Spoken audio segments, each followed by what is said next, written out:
자, 먼저 영성지향 실천 모델, 이 영성을 지향하는 이 실천 모델에 있어서 최옥채 교수님은 이런 그 정의를 내렸습니다.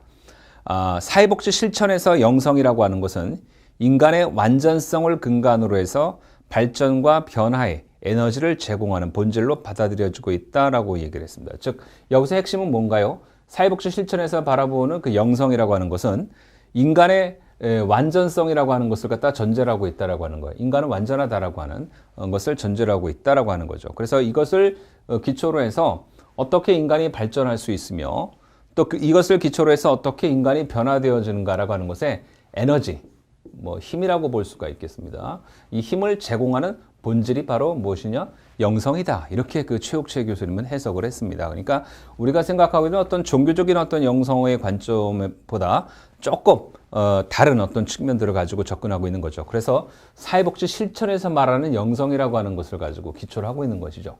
그러나 영성이라고 하는 것은 뒤에 이제 학습을 하겠습니다만은 인간의 정신적인 어떤 부분에 대한 것들에 대한 부분을 초월적인 어떤 영역에서 바라보는 부분도 있기 때문에 그런 측면에서도 우리가 좀 들여보아야 될, 확인을 해봐야 될 그런 부분들이 있습니다. 그 이제 여러분들이 이제 학습을 하시면서 생각해 볼 수 있을 것이고요. 자, 그 다음에 이제 두 번째로 이 김도희라고 하는 분은 어떻게 얘기했냐면 영성 개발의 의의는 무엇이냐? 그것은 바로 뭐냐면 인간을 성장시켜 나가고 자기 실현, 또 다른 말로 말하면 자기 성찰이라고 볼 수도 있는데 이것을 극대화시켜 나가는 것이다. 이렇게 영성 개발에 대한 의의를 갖다가 현실적인 측면에서 실존적인 측면에서 접근을 했습니다. 그러니까 영성이라고 하는 것은 우리가 생각했을 때 현실과 아예 동떨어진 부분으로만 우리가 생각을 해서는 안 된다라고 하는 것을 갖다가 전제로 하고 있죠. 그러니까 영성이라고 하는 것도 현실 사회에 기반을 둔 그런 것에서 영성이라고 하는 것들도 우리가 이해할 수 있는 부분이 있다라고 이렇게 그 생각을 해야 된다라고 하는 거예요. 그러니까 이제 우리가 이제 그 개념적인 부분을 정립할 때 사회복지를 실천한다라고 하는 차원에서 생각한다고 한다면 이러한 그 영성이라고 하는 것도 현실적인 영역에서 동떨어진 것을만 생각하는 그런 것을 바라봐서는 안 된다라고 이렇게 생각할 수가 있겠죠. 어떻게 생각하면 현실에 대한 초월적인 부분을 가지고만 접근을 한다 그러면 사회복지 실천의 영역이라고 하기보다는 종교적인 영역이라고 우리가 해석을 할 수가 있을 것입니다. 자, 우리가 이제 이런 개념들을 가지고 한번 접근해 가보도록 하겠습니다.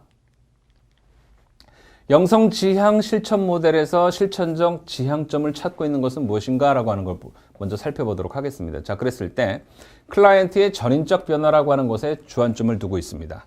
자, 클라이언트의 전인적 변화를 갖다 이루어지기 위해서는 어떻게 해석을 해야 되냐면 클라이언트, 다시 말해서 인간의 어떤 본질적인 부분을 가지고 접근할 수가 있겠는데 인간의 신체적인 부분들, 우리가 가지고 있는 육신에 대한 부분들을 생각할 수가 있겠죠. 또 심리적인 부분들, 인간의 어떤 정신적인 부분들이 될 수가 있겠죠.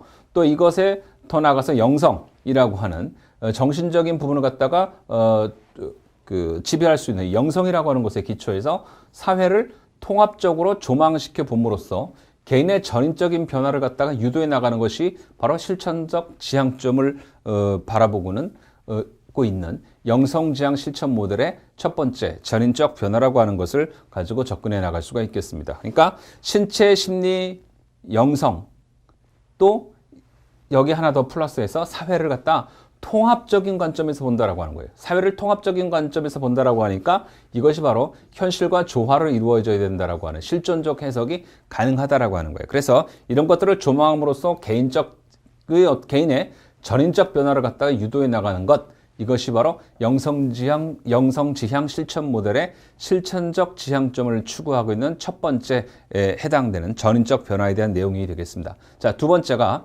견고한 윤리와 가치다라고 하는 거예요. 자, 여기서 윤리인데 이 윤리 앞에 뭐가 붙으면 견고하다라고 하는 게 붙었어요. 그러니까 윤리라고 하는 것이 상대성을 동반하고 있는 것일 수 있는데 그러나 상대성을 동반한 윤리라고 해서 그때마다 바뀌는 것이 아니라 클라이언트 중심의 윤리 체계가 견고해져야 된다라고 하는 것이죠. 또 여기에 무엇이 하나 플러스가 되냐면 가치라고 하고는 하나의 기준점을 제시를 하고 있습니다. 어떤 것이 더 옳고 어떤 것이 더 그르다라고 하는 그런 차원에서 생각했을 때 클라이언트 중심의 가치라고 하는 것을 가지고 우리는 생각해 볼 수가 있겠고, 자, 그랬을 때 견고한 윤리와 이 가치를 동반하고 있는 영성지향 실천 모델의 두 번째 지향점은 무엇이냐면 이 영성이라고 하는 것이 사회복지 실천에 있어서 가치와 윤리의 토대를 견고히 구축을 해야 되는 것이지 이 영성이라고 하는 것이 사회복지 실천의 가치와 윤리와 대립되는 것이 되어서는 안 된다라고 하는 거예요. 그래서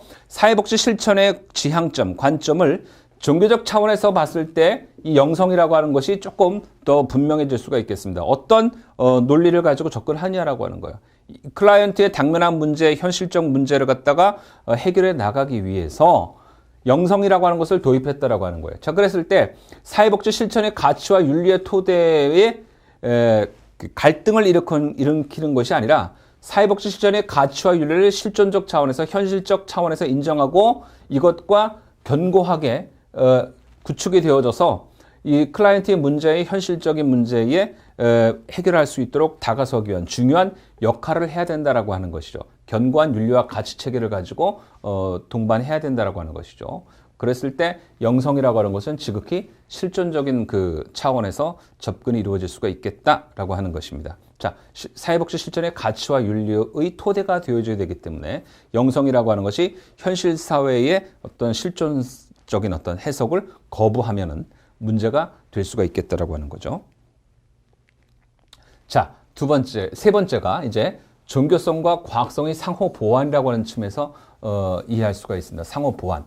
자, 영성을 강조할 때 걸림돌이 되는 것이 하나가 있는데 바로 이 영성이 종교성을 강하게 띠다 보니까 과학성이라고 하는 비과학성이라고 하는 전제를 깔게 된다라고 하는 것에 문제점이 있다라고 하는 거예요. 그러니까 무슨 개념이냐면 영성을 지나치게 강조하다 보면 강조하지 않을 수가 없습니다. 강조를 하지만 지나치게 강조하다 보면 어떤 문제가 당면하게 되면 초월적인 부분, 초월성에 대한 부분들을 강조하게 된다라고 하는 거예요. 즉 다시 말씀드려서 현실을 도외시하는 결과를 초래할 수가 있다라고 하는 거예요. 현실을 인정하지 않는 그런 문제가 닥쳐올 수 있다라고 하는 것이죠. 그러니까 이런 경우에 주로 이제 당면하게 되는 문제가 뭐냐면 영성을 강조를 하긴 하는데 그 영성의 종교적인 색채가 너무 들어가다 보게 되면 현실과 밀접한 관련성을 갖다 확보하지 못하는 과학성을 확보하지 못함으로 인해 가지고 현실을 도외시하는 결과를 초래할 수 있다라고 하는 거예요. 그래서 현실의 어떤 기반을 두는 그 실존적 해석을 갖다 하지 못하게 되는 그런 어떤 걸림돌이 나올 수 있다라고 하는 거예요. 이런 어떤 그 문제점들이 있을 수가 있으니까 우리는 어떤 해석을 해야 되냐면 과학의 한계와 함께 영성의 종교성은 서로 상호 보완이 이루어져야 된다라고 하는 거예요. 즉 다시 말해서 과학이 가지고 있는 결함을 갖다가 생각을 하고 그 결함을 보완할 수 있는 것이 바로 종교가 되어져야 된다라고 하는 거예요. 즉 과학이라고 하는 것의 한계점은 무엇이 있을까요? 우리가 실존적으로 해석하고 현실적인 것에 기반을 두고 생각하다 보면은 이 철학에 대한 문제를 도외시할 수가 있습니다. 인간의 생각하는 힘, 인간이 가지고 있는 정신적인 부분들 이런 것들에 대한 부분들이 명확하지 못할 때가 있어요. 즉 주어진 결과만 가지고 파악하다 보니까 나타난 결과에 대한 어떤 기계적인 해석을 하다 보게 되면 과학이 가지고 있는 결과라고 하는 것은 지극히 단순해질 수가 있습니다. 그러니까 인간의 본질적인 부분들을 단순화시키다 보면은 그 문제를 해결할 수 있는 결과들을 놓고 방법적인 면에서 단순한 그 방법만 찾게 되게 되죠. 그러니까 과학이 가지고 있는 한계점들, 또 인간이 머릿속에서 나온 것이 바로 과학이라고 생각했을 때 인간이 한계점을 갖다 충분히 인정을 하고 또 그러한 그 한계점을 갖다 보완할 수 있다라고 하는 거, 인간의 정신적인 부분을 갖다 보완할 수 있다라고 하는 것이 종교라고 하는 것을 생각하고 과학과 종교가 상호 보완해서 이 부족한 부분을 갖다가 채우기 위한 그러한 지향점을 찾아가야 된다라고 하는 그 모색의 어떤 그 과정, 이런 것들을 찾아보는 것이 중요하다라고 말씀을 드릴 수가 있습니다. 따라서 종교성과 과학성의 상호 보완이라고 하는 두 가지 명제를 가지고 접근을 해 나가야 된다라고 하는 거예요. 자, 그랬을 때 과학의 한계를 갖다 충분히 인정을 하고 또 그에 따른 영성의 기반을 둔 이 종교성이 상호 보완하는 그런 실질적인 지향점을 가지고 접근을 해 나가야 된다라고 그렇게 말씀드릴 수가 있겠습니다. 자, 그럼 이 그림을 가지고 조금 더 한번 그 해석을 해가 보도록 하겠습니다. 자, 이 그림은 종교적 관점의 인간 이해라고 하는 것을 가지고 접근하고 있습니다. 과학적인 측면에서 인간을 이해한다 보면 사람은 뭐 세포 조직으로 되어져 있다. 그래서 뭐 이런 생물학적인 어떤 측면에서 또 생태학적인 측면이 결합된 어떤 그 이해를 할 수가 있겠는데, 종교적 관점에서 인간 이해를 하다 보면은 인간을 어떻게 나누냐면은 정신과 영이라고 하는 그런 두 가지로 구분을 하게 됩니다. 자, 영성지형 실천 모델에서 우리가 생각할 수 있는 것 중에 한 가지가 바로 이 영성이라고 하는 것인데, 이 영성을 우린 종교적 관점에서 풀이를 하자 보면 먼저 인간은 정신과 영이라고 하는 이 두 가지 부분을 가지고 그 안에 무엇이 들어있냐면 육체가 들어있어요. 그러니까 이 정신의 세계를 다른 말로 또 우리 종교적인 어떤 해석의 차원에서 보면 혼의 세계라고 볼 수도 있습니다. 즉, 이 영과 혼이 있는데, 이 정신은 혼이 있는데 그 안에 육체가 있다라고 하는 거예요. 그랬을 때 이 육체는 음식을 먹고 기본적인 생활을 해 나가야 되죠. 그러면서 인간의 정신적인 부분을 갖다가 발전시켜 나가고, 또 인간의 어떤 정신적인 부분을 발전시켜 나갈 뿐만이 아니라 영적인 부분도 발전해 나갈 수가 있다라고 하는 거예요. 자, 그랬을 때 정신적인 세계에 포함되는 것이 무엇이냐? 사람이 사람을 사랑하게 되고 또 사회를 사랑하게 되고 그 안에 또 인정이라고 하는 부분이 있다 하는 것이 이 정신적 세계에서 들어가는 부분입니다. 또 영적인 세계에서 생각할 수 있는 종교적인 부분이라고 봤을 때 종교적인 가지고 있는 신앙이 있을 수가 있어요.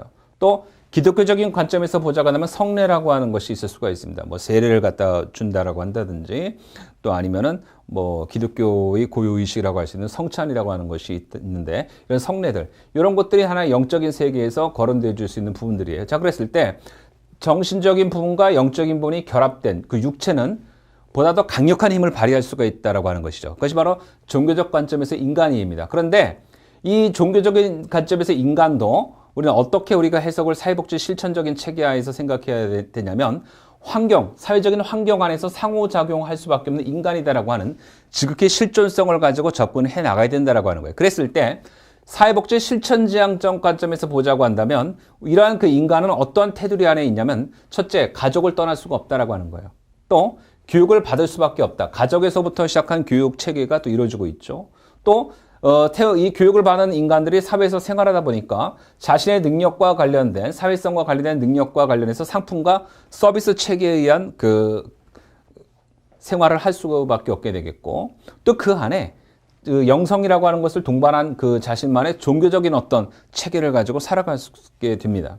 또 그리고 일상과 밀접한 생활을 하다 보니까 고용체계에 맞닥뜨리게 되는 것이고, 또 이런 고용체계에서 활동하다 보니까 자신의 어떤 부족한 부분들, 또 능력적으로 더 발휘해야 될 부분들, 이런 것들을 생각하다 보니까 정치적인 체계까지도 이어지게 돼 있고, 각 사회 구조적인 부분과 결합이 이루어져서 나타나는 것이겠죠. 또 그 다음에 또 여기서 나타난 어떤 그것들을 기반으로 해서 내가 사회복지적 차원에서 어떠한 사회 그 서비스를 더 받으면 지금의 현실적인 상황을 타개하고 극복해 나가는 데 도움이 될 수 있을 것인가 등등에 대한 생각들을 할 수가 있을 것이에요. 자, 이런 것들을 우리가 바라보면서 영성지형 실천 모델에서 가지고 있는 구조로 한번 들여다보게 되면, 첫 번째, 인간의 신체적인 부분을 어떻게 그 내용적으로 설명을 하고 있냐면, 육체, 신체 건강, 감각, 생리적 욕구, 작용, 이런 것들이 다 객관적으로 드러나게 된다라고 이렇게 보는 거죠. 그래서 인간의 육체에 기인하고 있는 것들이 무엇이냐?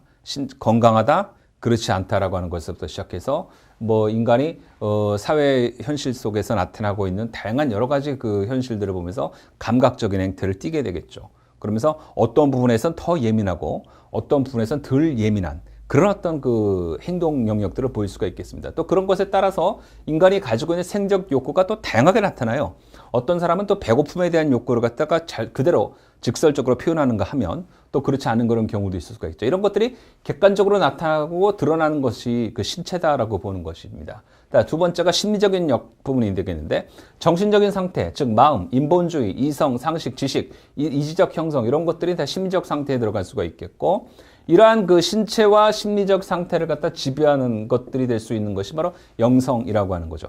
즉 깨달음, 자기 자신만의 성찰, 이런 것들이 될 수가 있겠죠. 그래서 직관, 이런 것들을 통해서 신앙, 명상, 요가, 추상적으로 각기 존재하면서 비본성적 요체를 갖다가 또 포함시키기도 하고, 여기에는 초월성까지 동반이 되어진다라고 하는 거예요. 이것이 바로 영성지향 실천 모델에서 세 가지 구조, 신체와 심리와 영성이라고 하는 것을 가지고 보는 것인데, 그러니까 이 영성이라고 하는 것도 신체와 심리라고 하는 것을 떠나서 존재하는 것이 아니다라고 하는 것을 보여주고 있는 것이죠. 그래서 현실적이며 실존적인 어떤 기반 위에서 나타나고 있는 것이다 볼 수가 있습니다. 따라서 신체와 마음을 다스리는 요가가 있고 건강한 육체에 건전한 정신이 깃들면서 이런 것을 연결하는 힘, 통합하는 힘, 신체와 심리와 영성 수준의 개인차를 갖다가 인정할 수밖에 없는 그런 부분이 바로 영성지향 실천 모델에서 보여주고 있는 어떤 구조적인 내용이라고 이렇게 볼 수가 있겠습니다. 자, 그래서 이 신체라고 하는 것은 물질로 이런 몸이다. 이게 이제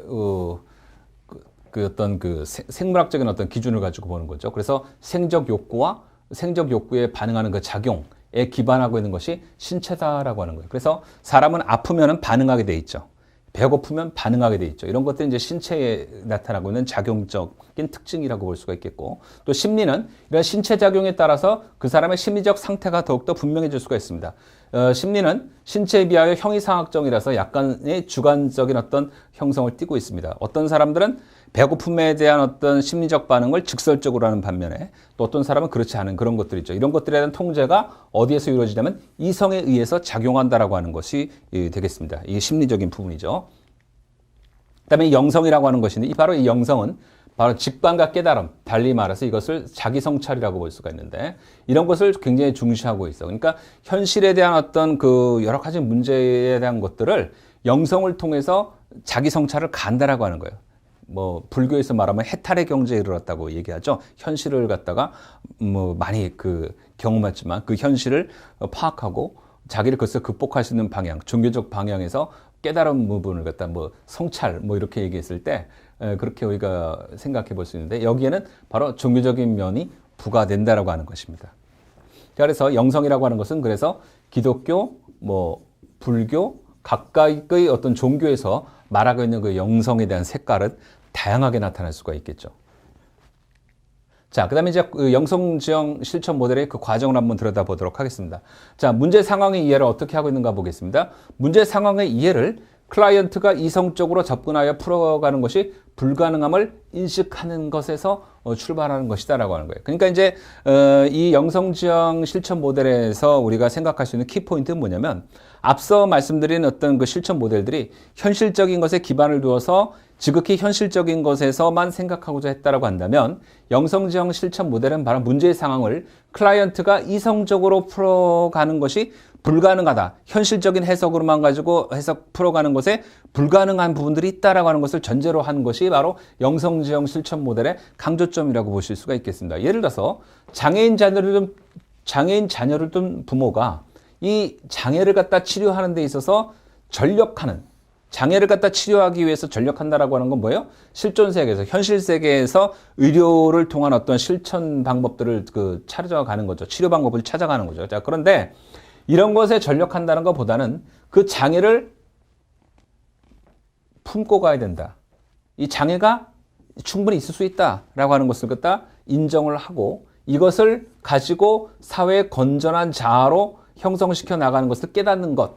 이것에 주안점을 두고 있다라고 하는 것이 좀 달라진 측면이라고 하는 거죠. 그러니까 앞선 방법들 여러 가지 치료 방법들이 이 현실 세계에서 나타나고 있는 다양한 문제를 치료적인 관점에서 접근한다라고 한다면 이 치료라고 하는 것보다는 이 나타난 현실 그대로를 갖다 스스로 인정을 하고 이것 자체를 가지고 어떻게 사회의 현실 사회에서 적용하면서 생활에 나갈 건가라고 하는 것을 갖다 인정하는 그런 측면에서의 접근이라고 볼 수가 있겠죠. 자, 그래서 이 과정의 첫 번째가 뭐냐면 문제의 상황을 이해한다. 그래서 장애를 가진 자녀를 둔 부모 입장에서는 이 장애 자체에 대한 상황을 갖다 스스로 인정한다라고 하는 거죠. 유전적 상황이 있을 수가 있겠고 또 아니면 현실 사회에서 생활하다가 뭐 후천적으로 된 부분도 있을 수가 있겠고 이런 그 자체에 대한 문제 사항을 갖다 스스로 인정하게 되고 이런 것들을 현실에 대한 어떤 부정적인 상황에서 해석하기보다는 초월적인 어떤 부분들까지도 언급함으로 인해서 이 문제의 상황을 갖다 인정해 나갈 수가 있겠다라고 하는 거죠.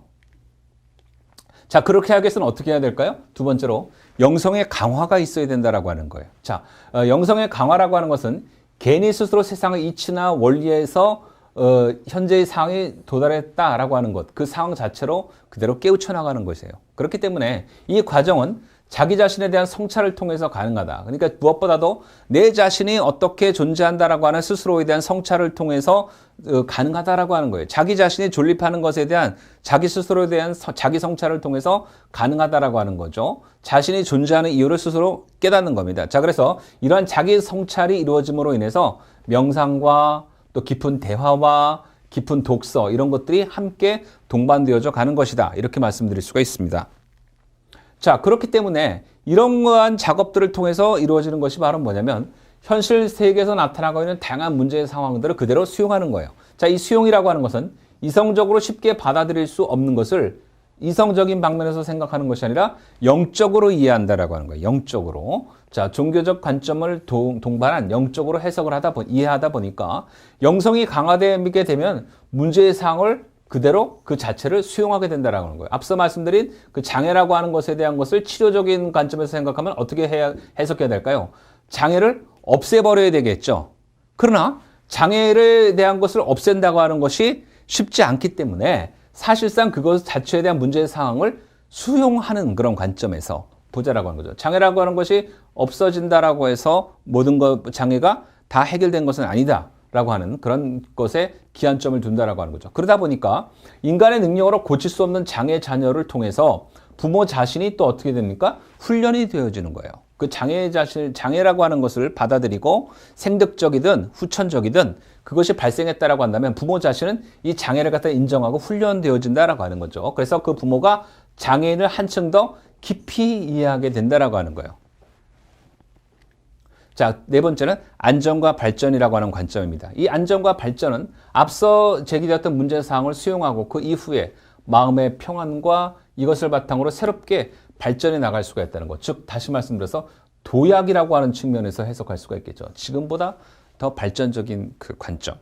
그래서 도약이라고 하는 거예요. 그래서 장애인 자녀의 부모가 자녀뿐만이 아니라 모든 장애인을 깊이 이해할 수 있는 자기 성찰의 세계로까지도 이어지게 되는 것이고, 장애를 감당할 수 있게 되어서 마음의 평안도 얻고 또 이것이 힘이 되어서 에너지가 되어서 다른 자녀의 부모들에게 영향을 미칠 수가 있는 긍정적 터닝 포인트 전환점을 맞이하게 된다라고 하는 거예요. 나아가서 장애인을 위해서 진정한 사업을 펼칠 수가 있게 된다라고 하는 어떤 긍정적인 어떤 시사점들까지도 발견할 수가 있게 되는 거죠. 사례를 가지고 한번 접근해 가보도록 하겠습니다. 통합적 접근의 중심의 아동의 발달권을 위한 영성지향 사회복지 실천 프로그램이라고 하는 제목이 있습니다. 최옥채 교수님이 발굴해낸 건데요. 자, 한번 보도록 하겠습니다. 첫 번째가 접수 및 자료 수집의 작업에서 한번 보도록 하겠습니다. 초등학생의 발달권 확보에 중점을 두어서 아동의 영성지향 프로그램의 참여 의사를 존중해서 아동의 접수를 받기 시작을 한다라고 하는 거예요. 여기 전제가 있죠.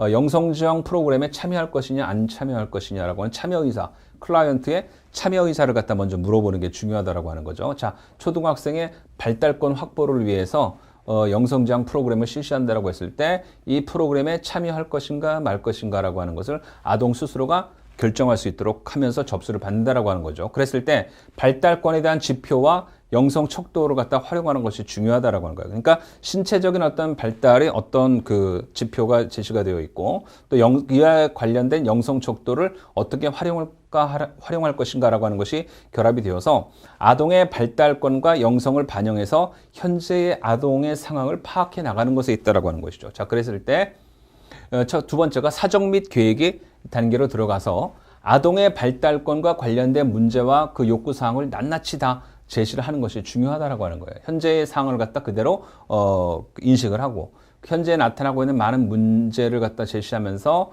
그 문제와 관련된 그 아동의 요구사항은 어떤 것이 있겠는가라고 하는 것을 갖다 낱낱이 제시하는 것이죠. 그래서 아동의 환경에 중점을 두고 아동을 사정을 한다라고 하는 거예요. 아동이 어떠한 환경에서 현재 양육되고 있고 생활하고 있는가라고 하는 것에 가시적인 영역에서 중점을 두고 그 아동을 사정하는 것이죠. 그랬을 때 아동의 건전한 발달권을 확보하지 못한 5명의 아동에게 한 학기 동안 실시할 수 있는 프로그램이 어떤 것인가라고 하는 것을 계획하게 되고 또 그에 따라서 개입과 점검 작업이 이루어지는데 그 첫 번째가 자기 자신에 대한 파악을 한 달 동안 하게 되고 그 다음에 그 아동을 둘러싸는 환경이 어떤 것인가라고 하는 거 구체성을 띠면서 그 환경을 알게 되고 그 아동의 1차적인 영향을 주고 있는 부모 교실도 열게 되고요. 그 다음에 이제 그에 따른 아동이 추구하고 있는 영성에 대한 건 어떤 것이 있겠는가? 그 영성을 아는 그런 부분들이 필요합니다. 그리고 그 영성을 적용을 해서 나가는 것인데요. 자, 그랬을 때 이제 종결과 평가의 작업이 어떻게 이루어지냐면 8월 마지막 주에 1박 나들이를 통해서 종결 예식을 실시한다. 예식이라고 하는 것을 알 수 있듯이 영성이라고 하는 것의 지향점에 둔 하나의 하나의 그 패턴이라고 볼 수가 있겠죠. 종결 예식을 실시를 하게 되고 또 그에 따른 그 평가를 내리면서 목표, 주요 프로그램, 참여 아동의 변화가 어떤 것이 이루어졌고 이때 개입했던 개입자가 어떤 기술은 어떤 것을 사용을 했고 이에 따른 재현, 어떠한 그 후속 조치가 이루어졌는가라고 하는 그런 주요 항목들을 다 삼아서 구체적인 어떤 평가에 들어가게 된다라고 하는 거죠. 그랬을 때 이 평가라고 하는 것은 지극히 긍정적인 어떤 변화를 갖다 찾아오게 되는 어떤 측면에서의 평가 이런 것들도 찾아볼 수가 있겠고 여기에 적응하지 못하게 되는 아동의 어떤 현실적인 부분들 또 현재의 상태 이런 것들이 함께 나타날 수가 있겠죠. 자, 이런 것들이 이루어지는 것입니다.